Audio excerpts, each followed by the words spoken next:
My name is Dave Hollenbach, the host of From Embers to Excellence. My goal is to explore the many facets of leadership from the perspectives of some amazing people. In addition to leadership, I like to discuss mental health, PTSD, and overcoming adversity. If you have a favorite episode, I would love to hear about it. Message me through social media or my website, and I will share some free tools to help you achieve your goals. Please like, subscribe, and leave a review.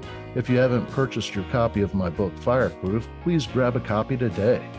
Thanks for listening.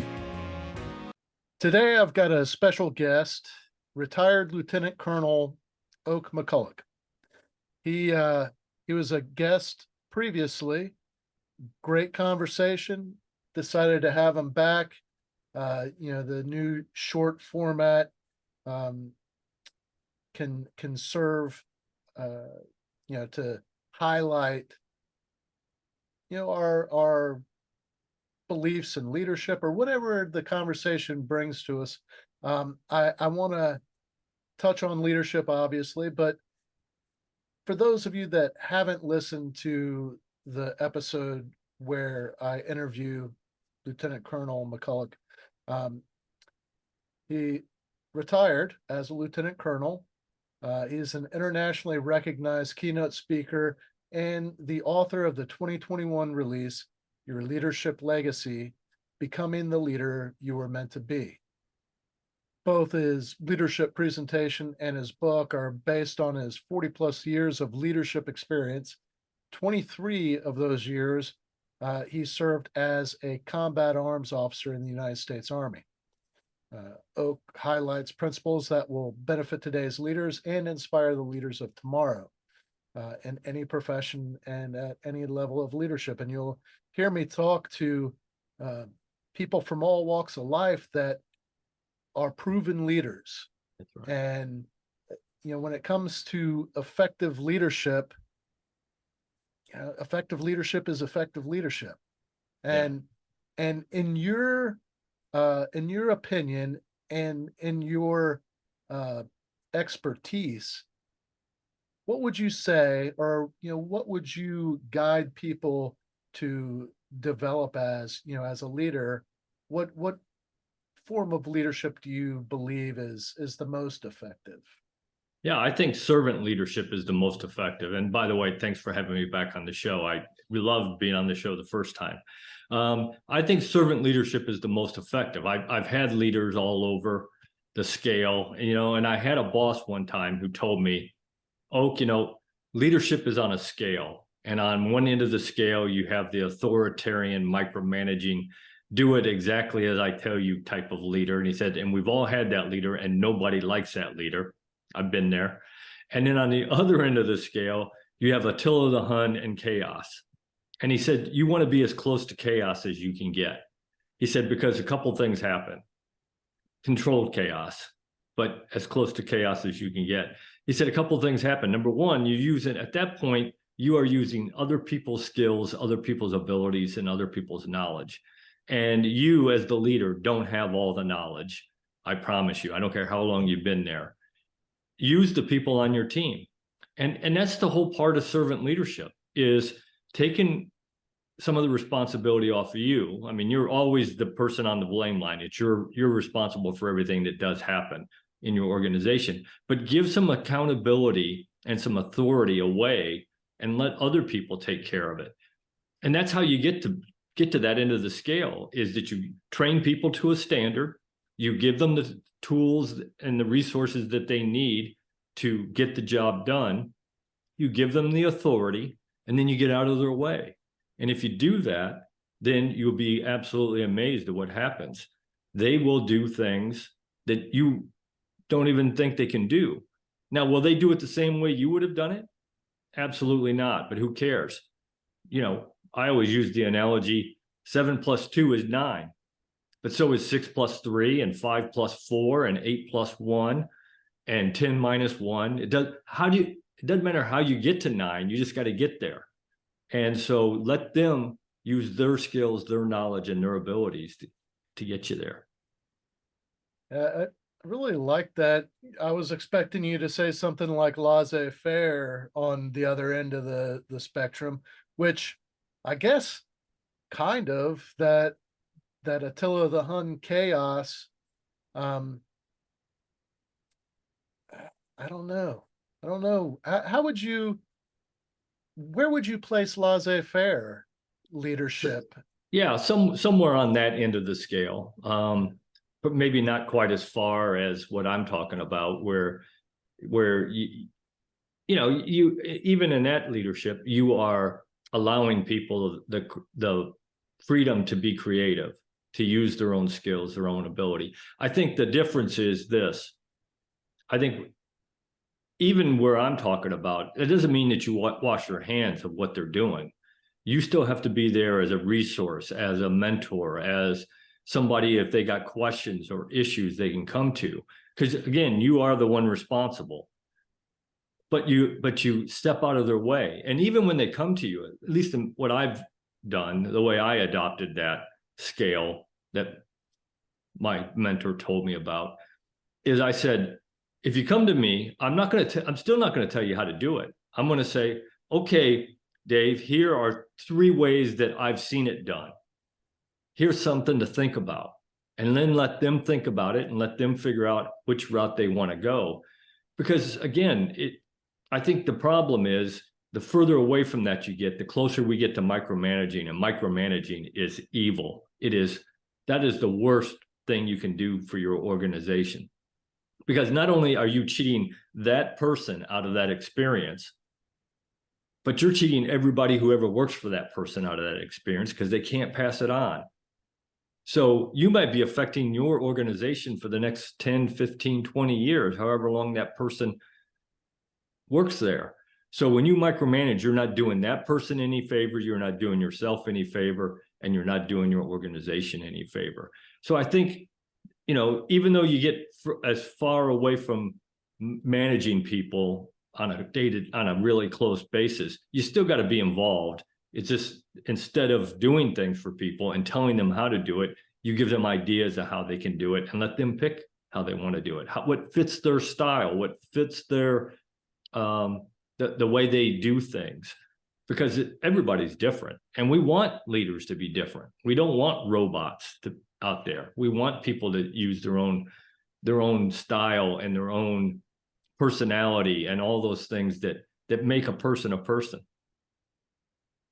Now, one thing that I think would be interesting is to hear maybe some of your experiences, because you have this incredible career, 40 years of leadership experience along the way. And I would imagine early on, you were cutting your teeth, learning how to be a leader. Yeah. And then at some point, you felt like you came into your own and you were standing on your own 2 feet as a leader and leading just from your own personal leadership ability, Yeah. rather than being coached by somebody else. Or, and was there, a turning point or an event where you can say that you actually had that realization, like, yeah, I got this. I think I'm where I'm supposed to be.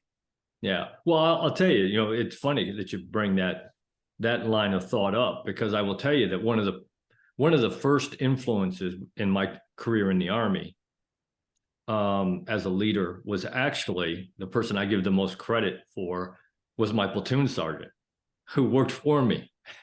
And I tell people, I showed up in the battalion, and there was 3 of us lieutenants who showed up that day. There was only one lieutenant. There was only one platoon leader slot. And for whatever reason, I got it. And I got lucky because I got Sergeant First Class Pinson was my platoon sergeant. They were already out on a range doing a rehearsal for a dismounted live fire exercise. And so I show up at noon, and Sergeant First Class Pinson, who was about 6'5", 250 pound, big old country boy from Mississippi, grabs me by the shoulder and says, "Sir, let's grab an MRE. Let's go have lunch." And we went over and we sat down underneath a tree and we were eating lunch. And he said to me, he said, "You're the boss. You're the lieutenant. We'll do things however you want to do it. Yeah, I remember I'm a 24-year-old lieutenant, brand new lieutenant. He said, but I've been in the Army for 23 years. I've seen things done. He'd been in the Army almost as long as I'd been alive. He said, I've seen things done every which way they can be done. He said, if you're messing up, I'm going to tell you. If you still want to do it that way, we'll do it that way. You're the boss. He said, but it's my job to help develop you as a leader. And he did. You know, I can remember one of the times I walked into his office and I said, you know, Sergeant Pinson, this is what I want to do. And he looked at me and he said, you really want to do it that way, sir? And I said, well, I thought I did, but maybe not. But you know, it was really at the end of the time that I worked with Sergeant Pinson, after I think a year and a couple months, we made a rotation out to the National Training Center. And that's where all the units rotate out there, and they put you through a pretty rigorous training event that's as live, as close to live as you're ever going to get without firing real bullets.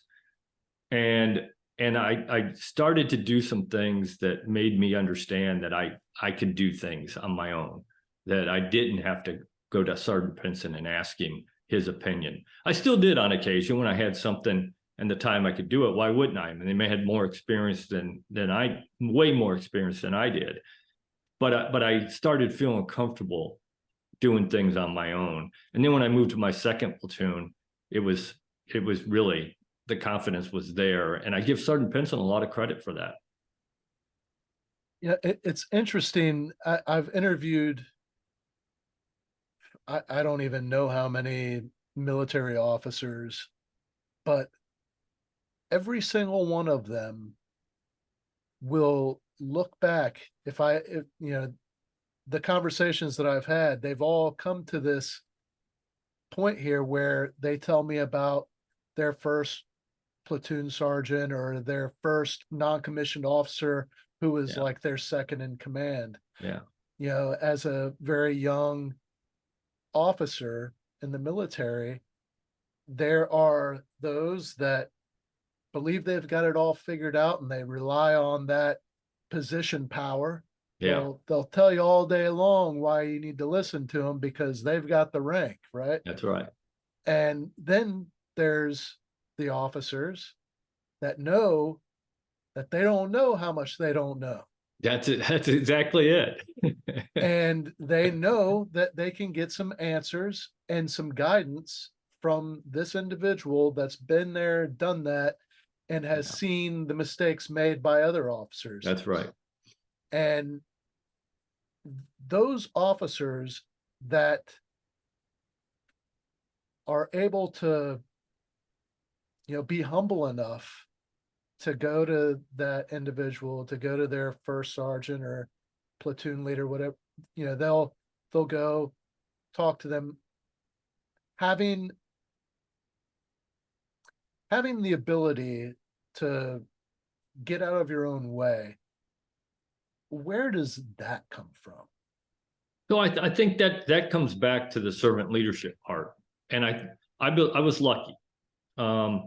I had a couple mentors in high school who were absolute servant leaders, and I still stay in contact with them. My basketball coach, Coach Niedzwiecki, Coach Terry Niedzwiecki, he understood that it wasn't his job just to create a winning basketball team. It was to create good young men who were going to go out and be good dads and good people in the world.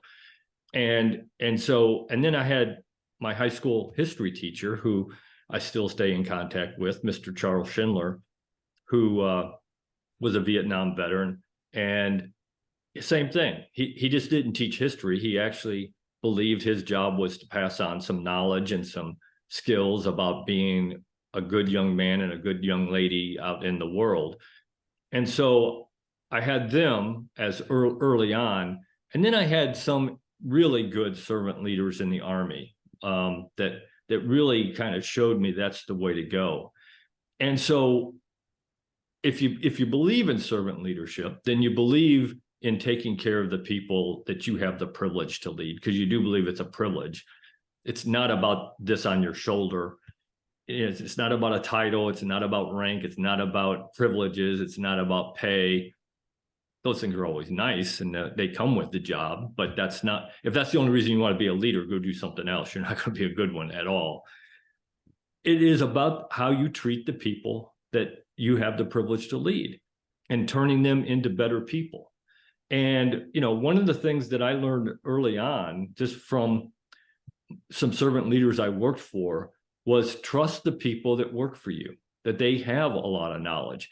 And I'll give you an example. I got to the point where I figured out not only my platoon sergeant had more experience than I did, but so did my squad leaders, staff sergeants in the Army. And when we had an issue, or we had a mission, or we had a problem that we had to come up with a solution to, when I had time, I would call all of them together. So I'd have all 4 of them. I'd have my 3 squad leaders and my platoon sergeant in there, who I outranked all of them. And I'd say, okay, here's the problem we have. Give me some ideas. And what I found was sometimes some of the people I thought were going to be studs would give me a bad idea sometimes. And some of the people I thought was the weakest link would sometimes give me a great idea. You never know. But the good part about it is that you're under no obligation to use any of their ideas. But generally what I've figured out, because as the leader, it's your job to make that determination, what's a good idea and what isn't, and let's come up with a plan. What I generally found that I would do is I'd say, okay, I'll take a little bit of your ideas and a little bit of yours, and I'll throw in some of mine.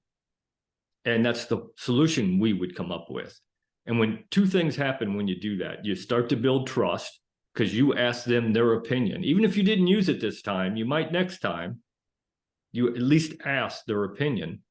And number 2, and probably the most important part of that equation, is that no longer is it Lieutenant McCulloch or Captain McCulloch or Colonel McCulloch's solution. It's our solution. We had a say in it. So now they have a skin in the game, and they're willing to go that little extra mile to make sure it works. But you're showing them that they matter. And that's the key to servant leadership. And I think that's the key. If you can get to that point where you can be humble enough to ask people that work for you for their ideas, then I think you go a long way to start that 360-degree trust that you got to have in your organization if you want it to be as effective and efficient as you want it to be. Now that 360-degree trust, there's I know it's on my shelf. I just don't want to take the time to look for it, but it's the 360-degree leader. Yeah. Where it talks about, really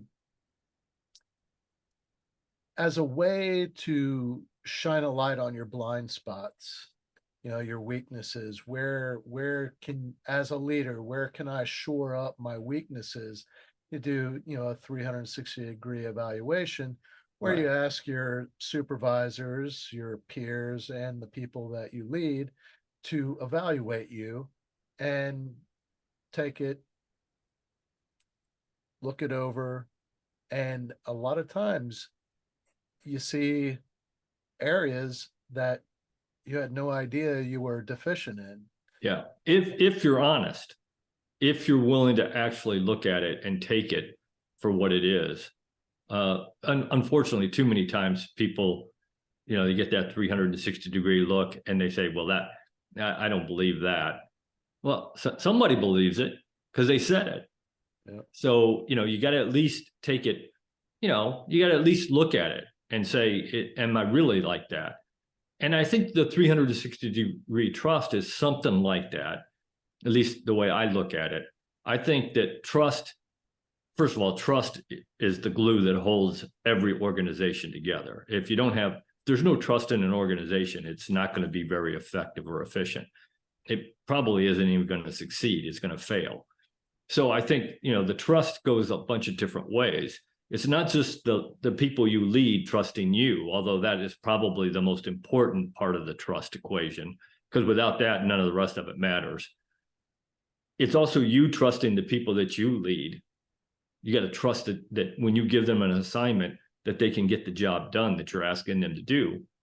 Then everybody on your team has to trust everybody else that they're going to do their job and that they know how to do their job and that they're dependable.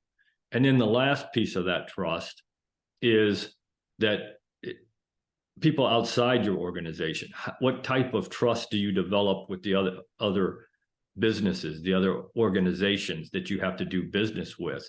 Because if they don't trust you, they're not going to do business with you. If they don't trust you, they're not going to put their lives on the line for you. They're not going to trust that you're going to protect their lives when that comes down to it, you know, when you talk about first responders or the military. So I think that if you don't have that 360-degree trust somewhere in there, if you're missing one of those, then you're not going to be as effective and efficient as you could be. Yeah, I've talked about trust quite a bit on this show, but this is the first time, unless we touched on it in the first interview, but No, we didn't. I don't think we did talk about trust Yeah. in the first interview. But that's a whole different way of looking at it. The 360-degree trust. I think that's a great way to look at it, and how to really see what is important. You know, Yeah. all the different areas that are important for you to make sure there's a trusting relationship there. Yeah, I think, you know, most leaders they believe that the trust is the people that they're leading have to trust them. Not all, unfortunately, but most leaders understand that's pretty simple. That's ingrained in most leadership training right at the very beginning. But nowhere, at least in my training, did we talk about, you know, that you also got to trust them and that they got to trust each other. And, you know, and just since I've been in the business world mainly, I'm starting to look at the outside piece. There was a little bit of the outside piece that I understood throughout my career, but it really has hit home here probably in the last, I don't know, five years in the job that I had before I just retired from recruiting. Recruiting is all about that. It's the trust of the outside trusting you. I mean, you can't recruit somebody if they don't trust you. I mean, you don't have any authority over them. You're not their leader, but yet that trust between them and you has to be there, or you'll never get them recruited, which I think is one of the reasons the Army is having a huge problem. Not just the Army, the military is having a huge problem recruiting today, is that I think a lot of that trust is gone right now. There's a piece, and I don't recall if we touched on it the first time that we spoke on here, but in your time as a leader, everybody's made mistakes. Absolutely. And, you know, in my opinion, the best lessons that I've been able to learn from were mistakes that I made, and where, you know, I needed to own it. And Yeah, that's the key. There was no, oh, well, I messed up. It was, I had to own it and I had to make it right. Yeah. And that's a very humbling experience, but that'll stay with you and you'll never make that mistake again. That's right. Well, you know, again, I had a boss. I was lucky. I had some really good bosses. He retired a 4-star general. And he told me one day, he said, Oak, we're all going to make mistakes. I don't care who you are. You know, nobody is perfect on this earth. I keep trying to convince my wife that I am, but she's not buying it either. None of us are perfect. We're all going to make mistakes. He said, I don't care. He said, if you didn't make a mistake today, you probably didn't do anything. And he said, I don't care if you make a mistake. He said, what I care about is what did you do after you made the mistake? Did you try to hide it? Did you blame somebody else? Or did you own it and walk up to me and say, hey, sir, I screwed up today, and this is how we are going to fix it. And he'd say, okay, let's go fix it. Didn't care. Be honest, own it, and let's fix it. That's the philosophy I always took. From that point on, that has always been my philosophy. As long as you own it and you come to me with an idea how to fix it, we're good. So looking back on your career in the Army, are there any mistakes that you made that stand out as maybe one that shaped who you are today? Oh, I think there's a couple that I probably, if I had to do over again, I'd do things differently. But I don't know that it shaped who I am. I think that other things had more of an impact than that. Certainly, it made me understand that I had to own my mistakes, no doubt about it. But so I guess in that sense, it could have had a bigger impact than I've thought about. But I think the whole key to it is to learn from the mistakes, own it, learn from it, don't do it again, and fix it. Because again, we're all going to make mistakes. That's guaranteed. I don't care who you are. I don't care what rank you are. I don't care where in the leadership, or even not even in leadership. You can be a worker bee and you're going to make mistakes, and you still got to own it. That's part of that trust piece. That if you're working next to somebody and they make a mistake, that they own it and say, okay, I made a mistake, let's fix it. That's part of that trust on the inside of the team, that the team has to trust that you're going to do that. So I think as long as you do that, I think you're going to be okay. That's what people want. That, as a leader, you make a mistake, the people that you lead are willing to accept that. They know you're human just like they are. So they're willing to accept that you're going to make a mistake as long as you own it and you fix it. That's the key. And I think I learned that early on, not only from making a couple mistakes, but also from that boss that I had that really just kind of hammered that home, that it's what you do after the mistake that matters, not that you made a mistake. So for all those leaders out there that are well established, they've learned a lot of very valuable lessons, and they're doing a great job right now as a leader. What advice would you give them? Because there's always valuable advice out there for the people that'll take it, And I think back when I was running a battalion and I was teaching leadership weekly, and I was living it. Yeah. I made some mistakes.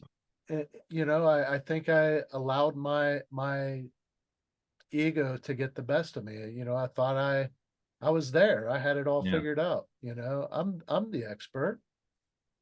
And I mean, I feel like I was humble. I don't think that was my outward attitude. Like I was, telling people you better do it my way, or it was nothing like that. Yeah. It was just I felt pretty confident in my abilities, but that minimized my awareness of good leadership lessons that may have been happening all around me. I don't know. Yeah, well, I think that you kind of hit on two things. I'll answer the question, but I think what you're hitting on is we all have an ego. If anybody ever tells you they don't have an ego, they're lying to you. Okay, we all have an ego, and sometimes it's hard to put it aside and say, okay, I am the leader and I've got all this experience, but that doesn't mean I have all the answers. And somebody might actually have a pretty good idea that I can listen to. So I think that's tough sometimes for us to reel in our ego and do the right thing and say, okay, yeah, your idea is better than mine. That's hard as a leader, but good leaders can do that. I think the second thing, to answer your question, what good leaders can be doing, what I think one of the most important things that they have to do is be a mentor. I think everybody I don't care what level you are. I don't care if you're the chairman of the Joint Chiefs of Staff, you need a mentor. Go find somebody. It might be a prior mentor. It might be a CEO of a business or somebody that you can bounce ideas off of, that you trust and ask advice of. And so be a mentor and have a mentor. Be a mentor if you're a leader to somebody. When I go around and talk to companies and organizations and I talk to the leadership and I walk up and I ask somebody, who are you mentoring? And they tell me nobody, then I question whether you're really a leader. You're a boss, but are you really a leader? Because leaders produce more leaders. That's what our job is. Because at some point, you're not going to be the leader anymore. You're going to retire. Something's going to happen. And who's going to take over after you? So you've got to mentor those people. And if you, even a junior leader, if you don't have a mentor, go find one. I promise you there's somebody out there who would love to be your mentor. And it's huge. It does make a difference in somebody's, not only in their career and their life, but in their, how they learn how to be a leader. Because they're going to take it, they're going to learn from somebody. It's better if they learn from a good leader than from a bad leader. And I always understood that. And I believe that. But, when I was running my Army ROTC program, again, Master Sergeant David Powell worked for me. And I say he worked for me. He was probably a better leader than I was. And we were sitting there one day talking about the significance of what we were doing, producing that next generation of leaders for the Army and for the nation. And he said to me, sir, great leadership handed down from generation to generation is what develops great nations. And I thought, wow, what a powerful quote. And the most powerful part of that quote is you can take the word nations and you can substitute anything you want for that. Family, company, university, hospital, food bank, doesn't matter. Every organization needs good leadership. And it's our responsibility as current leaders to pass that on to the next generation of leaders. And we need to take it seriously. And I don't think we have for a while. And we're seeing the results because we are going to reap what we sow. I promise you. At some point, we are going to pass that mantle of leadership on to the next generation. If we haven't done a good job, we deserve what we get. Amen. And this has been a great conversation, Oak. Let me see if I can sum it up.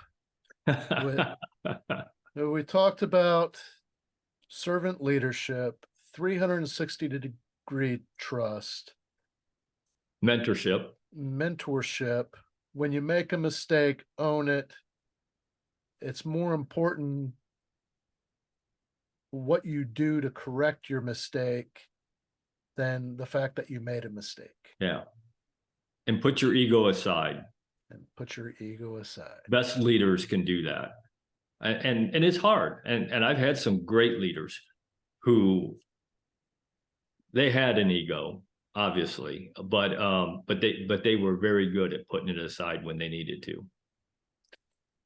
Yeah, there's something that I talk about quite a bit, even just in my personal life. When I have conversations, a topic that has been coming up pretty regularly recently is self-leadership, effective self-leadership. And I would say that ego piece falls directly under that. It does. Yeah, that and professional development. Again, leadership is not a destination. You don't get there and you're all of a sudden you're the best leader in the world. Leadership is a journey. And I don't care if you've been a leader for 40 years, 50 years, 60 years, you can still learn some things. And so I think self-leadership is important because you always got to understand that you can always get better. I don't care if you did something really well, you can always do better. And I'm a huge believer in reflection. I think leaders don't do enough reflecting. And I've incorporated into my daily life that at the end of every day, I think back, okay, what did I do today? What did I want to do? What did I do? And how can I get better at it? Even if I did it well, I could still get better at it. So I actually stop and think at the end of every day, okay, what are the things I wanted to accomplish? What did I do? And how could I get better at it? And I think if you do that, I think you'll see a huge difference in your life. Oh, thank you so much. I really appreciate you taking the time again to talk with me. This was a great conversation, and it's hard to. I mean, I could talk to you for a couple of hours, but Yeah. Anytime you want me back again, Dave, you just got to ask. All right, awesome. Well, for all you listening out there, Oak McCulloch, Lieutenant Colonel Oak McCulloch, what's the best way for people to get in touch with you? Should they want to hire you, bring you to their organization, help them get on track? What's the best way for people to connect? Yeah, so I've got a website, www.LTC Oak McCulloch and .com. And on there, it has my cell phone number. It has my email address.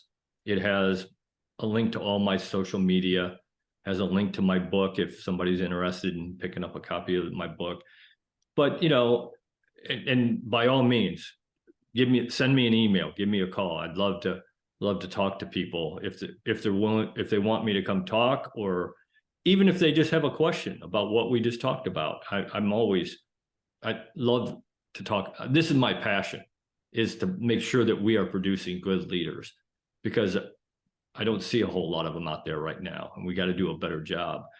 And, and I hope my goal on all these podcasts, and I think now I've been on over 140 in 18 different countries, is to help at least one person. If we helped one person tonight, then this is worth our time, Dave.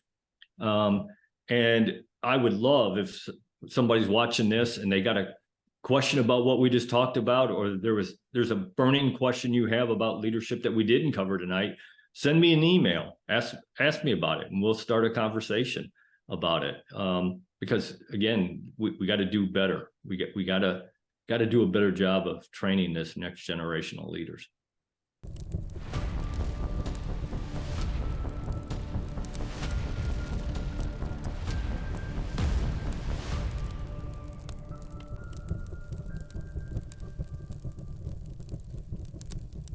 Thank you for listening to this episode of From Embers to Excellence.